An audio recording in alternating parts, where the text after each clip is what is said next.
Straight down to the bare metal skin to find exactly what went wrong with them. Cases split open, gears in a row, under the light of the shed's dim glow. Measuring the bolt that fell in the pan, a tiny little hitch in the master plan. 5 millimeters wide, 35 long, the piece of the puzzle where it doesn't belong.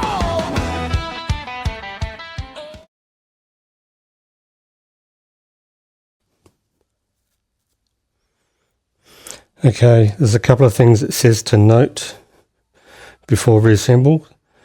There is a large spacer and a thin spacer. Put them back in here in the correct order. Large one first, thin one on the outer.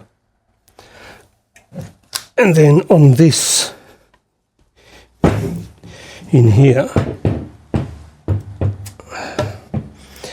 there is a thrust washer. And if you notice, it's narrow on this end compared to the rest. The narrow end fits on this, is slightly raised and it matches the height. The narrow end is to sit there. I assume that's to stop it spinning. And also this part here, this wants to fall out freely if you tip it over. It just goes through to the other side. Put some double grease on the back, that helps hold it in. And same with this, there's grease on the back sitting in, so it doesn't want to fall out. If I tip it over slightly, it keeps it all contained. There's the shaft from the other piece that wants to fall out, so that will just stay in there. Also it says to make sure the dowels are in place before putting the two halves. There's a large one here, a large one here. And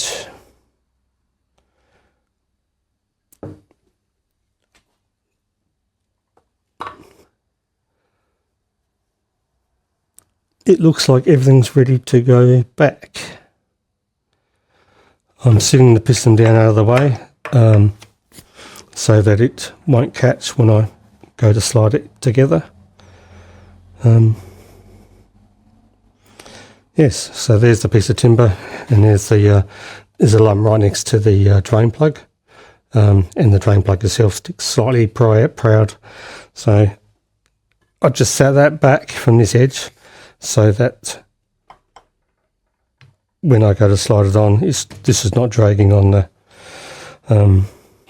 cardboard. The next thing is to put the silicone. It says do the silicone on the left hand side before you marry the two halves together. So